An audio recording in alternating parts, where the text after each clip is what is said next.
नमस्कार दोस्तों, पावन एजुकेशन स्टडी परिवार में आपका हार्दिक अभिनंदन है, स्वागत है। दोस्तों, आशा करता हूं आप सभी सकुशल होंगे, अपनी तैयारी में पूर्ण रूप से लगे होंगे। इसी के साथ हम चर्चा करने वाले हैं क्रिया के बारे में। दोस्तों, हम पिछली कक्षा में चर्चा कर रहे थे संरचना के आधार पर क्रियाओं के प्रकार, जिसमें से हमने 4 प्रकार कंप्लीट रूप से पढ़ लिए थे। दोस्तों, क्रिया संरचना के आधार पर कितने प्रकार की बताई थी? 8 प्रकार की। आज 5वां प्रकार पढ़ने जा रहे हैं हम, आज्ञार्थक क्रिया। 5वें नंबर पर कौन सी क्रिया आती है हमारी?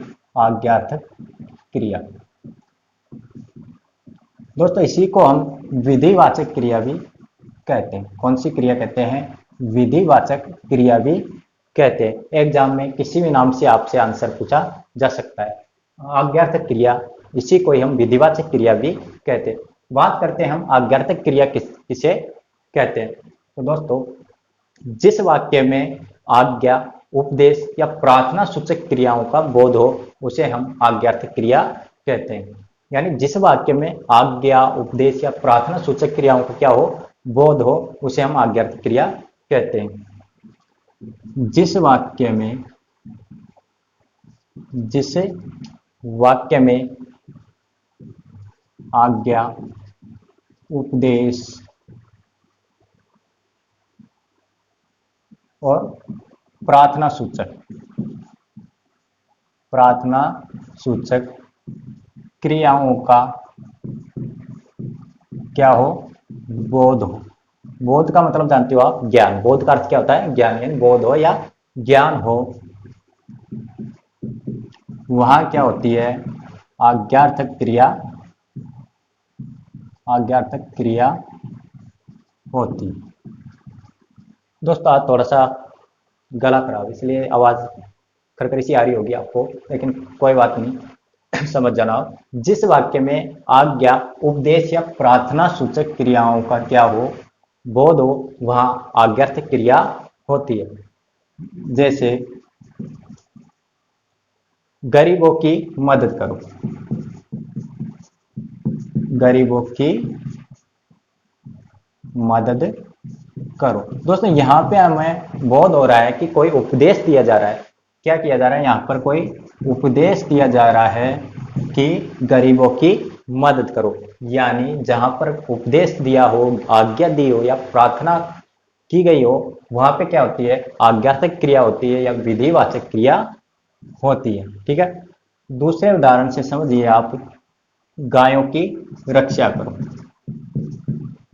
गायों की क्या करो?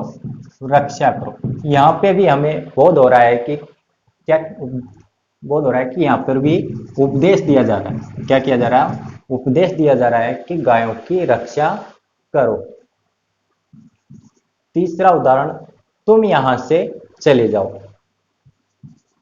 तुम यहां से चले जाओ। दोस्तों, यहाँ पे हमको पता लग रहा है कि आज्ञा दी जा रही है। क्या किया जा रहा है? यहाँ पे आज्ञा दी जा रही है कि तुम यहां से चले जाओ।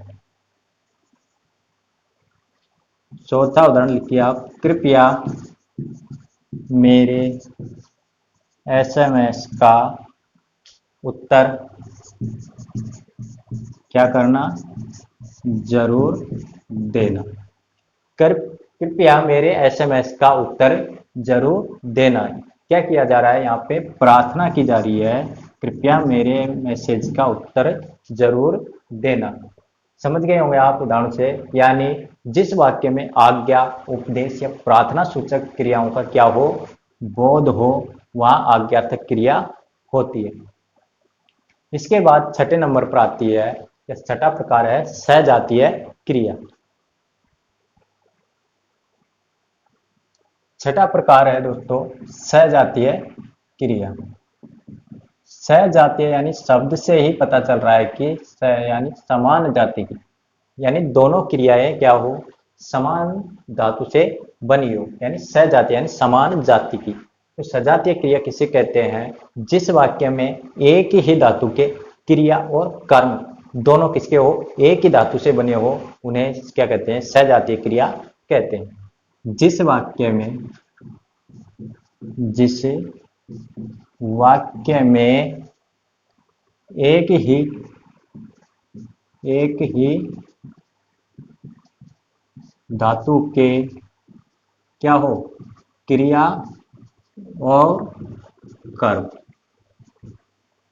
क्रिया और कर्म हो, उसे सजातीय क्रिया कहते हैं, उसे सजातीय क्रिया कहते हैं। यानी वाक्य में जो क्रिया और कर्म, क्रिया और कर्म दोनों क्या हो, एक ही धातु से बने हो। किससे बने हो, एक ही धातु के हो, उसे क्या कहते हैं, सजातीय क्रिया कहते हैं। जैसे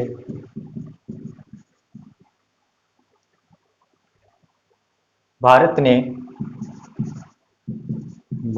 ने लड़ाई लड़ी। भारत ने क्या किया, भारत ने लड़ाई लड़ी। दोस्तों यहाँ पे लड़ना क्या है, क्रिया, क्या है, क्रिया। लड़ाई लड़ी दोनों एक ही धातु यानी समान जाति की क्या है, क्रियाएं है। ठीक है, यह हो गया आपका कर्म और यह हो गया आपकी क्रिया। दोनों किससे बने हैं, लड़ना धातु से बने हैं। क्या किया उन्होंने, लड़ी यानी क्रिया की, किसकी, क्या कर्म किया, लड़ने का कर्म किया। ठीक है, भारत ने लड़ाई लड़ी यानी दोनों क्रिया और कर्म क्या हो, एक ही जाति के हो, वह क्या कहलाती है, सजातीय क्रिया कहलाती है। दूसरा उदाहरण है आपका, माँ ने वैष्णो देवी की क्या की, चढ़ाई, वैष्णो देवी की चढ़ाई चढ़ी। माँ ने वैष्णो देवी की चढ़ाई चढ़ी। यहाँ पे क्रिया और कर्म किस धातु से बने हैं, चढ़ना धातु से बने। किस धातु से बने, चढ़ना धातु से। चढ़ाई चढ़ी यानी धातु, कर्म और क्रिया किसकी हो, दोनों एक ही धातु से बनी हो, वहां पे क्या होती है, सजातीय क्रिया होती है। तीसरा उदाहरण देखिए, राम ने ऋत की पढ़ाई पढ़ी। राम ने ऋत की पढ़ाई पढ़ी। यहाँ पे कौन सी धातु है, पढ़ना। क्रिया और कर्म दोनों समान जाति से क्या है, बने हैं, वहां पे क्या होती है, सजातीय क्रिया होती है। अगली अपनी आती है 7वें नंबर पर सहायक क्रिया। सहायक क्रिया, तो सहायक क्रिया किसे कहते हैं, जो क्रिया मुख्य क्रिया की क्या करती है, सहायता करती है, उसे सहायक क्रिया कहते हैं। जो क्रिया मुख्य क्रिया की क्या करती है, सहायता करती है। क्या करती है, सहायता करती है, उसे सहायक क्रिया कहते हैं। सहायक क्रिया कहते हैं। जो क्रिया मुख्य क्रिया की क्या करती है, सहायता करती है, उसे सहायक क्रिया कहते हैं। दोस्तों सहायक क्रिया जैसे है, हूँ, रही है, रहे हैं, रहा है, था, होगा, होगी, ये क्या होती है, सहायक क्रिया होती है। जो क्रिया के साथ में, जो मुख्य क्रिया है उसके साथ में जुड़कर क्या करती है, उसकी सहायता करती है, तो ये क्या कहलाती है, सहायक क्रिया कहलाती है। है, हूँ, रही है, रहे हैं, रहा है, था, होगा, होगी। कैसे काम करती देखिए, जैसे राम पढ़ता है, राम पढ़ता है। दोस्तों यहाँ पे मुख्य क्रिया है आपकी पढ़ना। मुख्य क्रिया क्या है यहाँ पे, पढ़ना। उसके साथ में जो है, यह क्या कर रही है, इस मुख्य क्रिया की सहायता कर रही है कि राम पढ़ता है। दूसरा उदाहरण देखिए, उसने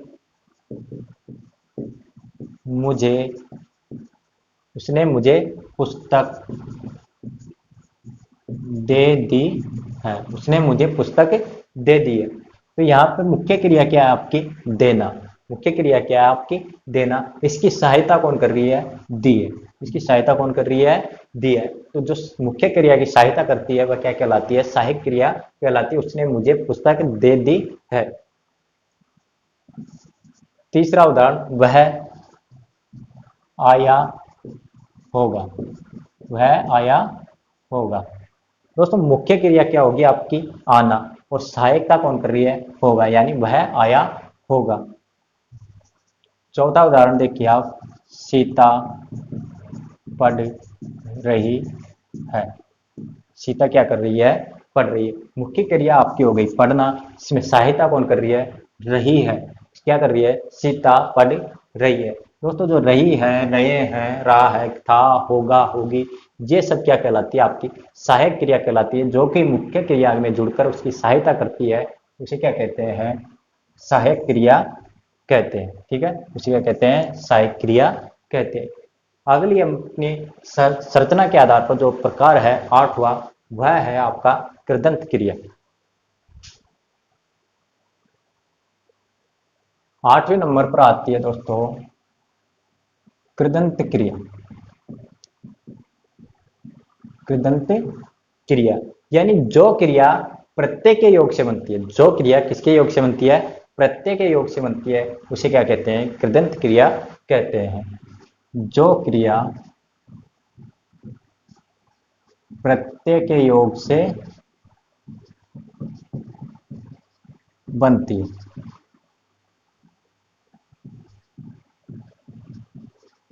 जो क्रिया किसके योग से बनती है? प्रत्यय के योग से बनती है, उसे क्या कहते हैं? कृदंत क्रिया कहते हैं। जैसे प्रत्ययता, करना, ये क्या है? प्रत्यय है। इनके योग से क्या बनती है? जो क्रिया बनती है वह क्या कहलाती है? कृदंत क्रिया कहलाती है। जैसे दोस्तों हंस में हंसना क्रिया है, इसमें मैं ता प्रत्यय जोड़ दूं, कर प्रत्यय जोड़ दूं या ना प्रत्यय जोड़ दूं, तो ये क्या क्या बन जाएगी? हंस में ता प्रत्यय जोड़ने से आपकी क्रिया कौन सी हो जाएगी? हंसता। कर प्रत्यय जोड़ने से क्या हो जाएगा आपका? हंसकर। हंसना। इसी प्रकार पढ़ धातु में या पढ़ना क्रिया में ता प्रत्यय जोड़ने से क्या हो जाएगा? कर प्रत्यय से क्या होगा? और ना प्रत्यय जोड़ने से क्या बन जाएगी क्रिया? पढ़ता। पढ़कर। पढ़ना। लिख से।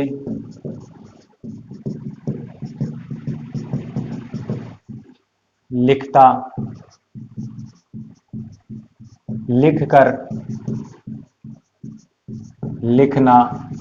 ये सब क्या है दोस्तों? आपकी कृदंत क्रिया, यानी जिस क्रिया में प्रत्यय का योग हो वह क्या होती है? कृदंत क्रिया कहलाती है। हंसना क्रिया में ता प्रत्यय जुड़ने से यह क्या हो गई? कृदंत क्रिया हो गई। हंसना क्रिया में कर प्रत्यय जुड़ने से क्या हो गई? कृदंत क्रिया। यानी जो भी जितनी भी क्रियाएं हैं उसमें यदि आपको प्रत्यय लगा हुआ दिखाई दे तो वह क्या कहलाती है? कृदंत क्रिया कहलाती है। ठीक है दोस्तों, इसी के साथ संरचना के आधार पर आठों प्रकार कंप्लीट होते हैं। ठीक है, अगला आधार पर पढ़ेंगे हम काल के आधार पर। किसके आधार पर? काल के आधार पर। दोस्तों काल अपने होते हैं तीन प्रकार के। कितने? वर्तमान काल, भूतकाल और भविष्य काल। इन तीनों काल के आधार पर क्रियाएं भी कितने प्रकार की होती है? तीन प्रकार की होती है।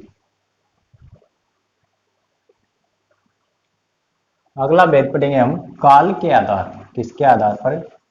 काल के आधार पर क्रिया कितने प्रकार की होती है? तीन प्रकार। कितने प्रकार की होती है? काल के आधार पर तीन प्रकार की होती है।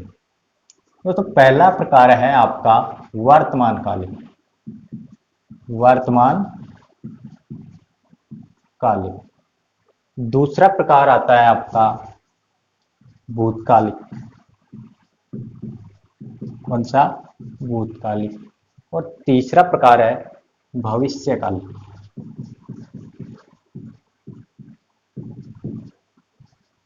भविष्य वर्तमान यानी जो वर्तमान में है, भूतकाल यानी जो गुजर चुका, और भविष्य यानी जो आने वाला है। ठीक है, इन तीनों काल के आधार पर क्रियाएं भी कितने प्रकार की होती है? 3 प्रकार की होती है, वर्तमान कालिक, भूतकालिक और भविष्यकालिक। उदाहरण से समझिए आप, जैसे राम पुस्तक पढ़ रहा है, राम पुस्तक पढ़ रहा है। राम ने पुस्तक पढ़ी थी, पढ़ी थी। राम पुस्तक पढ़ेगा, राम पुस्तक पढ़ेगा। दोस्तों, मैंने 3 उदाहरण लिखे हैं, 3 वाक्य लिखे हैं। इनसे आपको पता चल गया होगा कि कौन में वर्तमान कालिक है, कौन सी भूतकालिक है और कौन से वाक्य में भविष्यकालिक क्रिया है।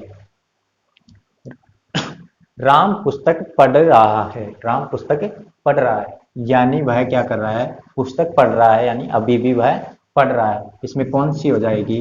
वर्तमान कालिक क्रिया। कौन सी हो जाएगी? वर्तमान कालिक क्रिया हो जाएगी। राम ने पुस्तक पढ़ी थी,